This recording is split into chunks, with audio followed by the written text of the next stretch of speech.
Setting the scene. It is 2008, and it might just be the end of the world. The mindset was 2012, but 2008 was the end of the financial world as we knew it. I was a little lad of 10 years old, and I hear a lot of Chicken Little saying the sky is falling, the sky is falling.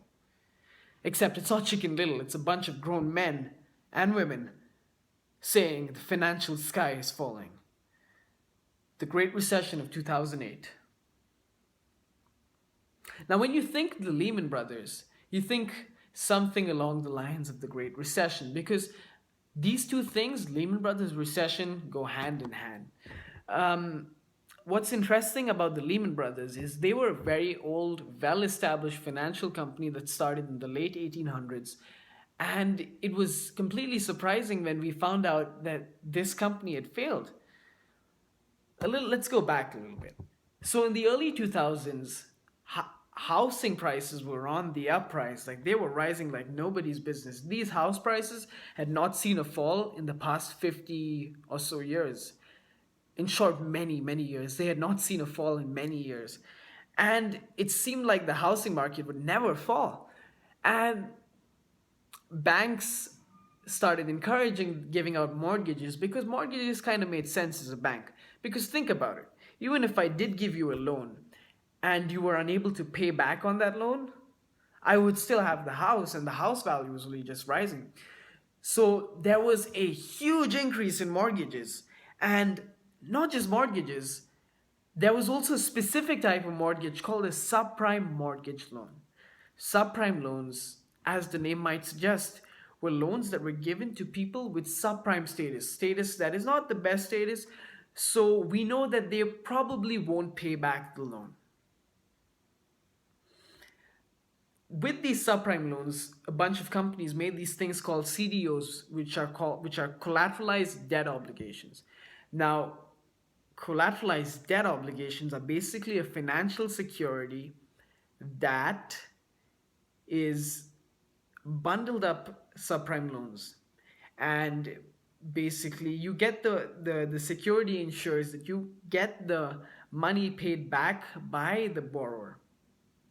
And even these CDOs, if you think about it, they also seem like something quite infallible. Because again, I mean, house prices are never going to fall down, right? And even if people did stop paying the loan, you would always have the house. So CDOs kind of made sense, didn't they? Except they didn't. In 2006, the unthinkable happened. House prices started falling down. Nothing really happened then, and the financial crisis was not predicted by a lot of people. People said, oh, it's just another thing. But then, in 2008,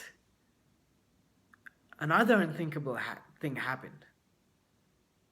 The prices did not just fall, they massively fell. And the housing bubble had officially burst.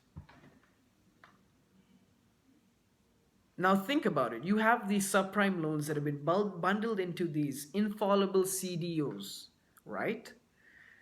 And the house prices have just fallen like nobody's business.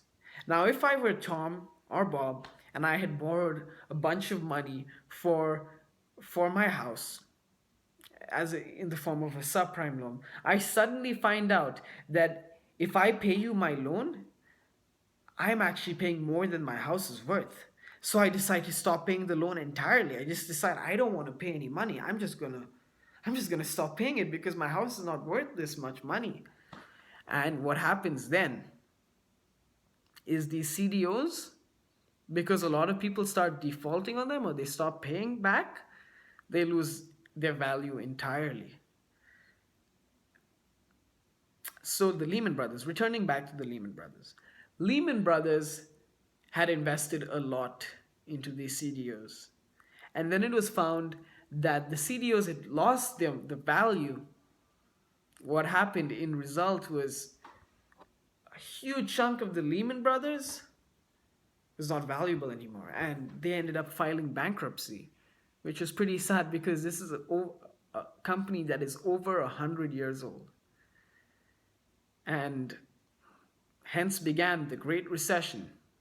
The domino effect started. The US government decided not to bail out the Lehman Brothers, and the recession happened. Because financial markets all across the world are interconnected and interrelated. And so you have markets that are related to even the CD to even the Lehman Brothers. I hope this video is helpful. As a disclaimer, I'd like to point out that I am not an expert in financial uh, aspects, and I just wanted to start something on YouTube, so this is just my very first video. I would ask you to be understanding. If there's any errors or mistakes that I made, please leave them in the comment section below. Do subscribe.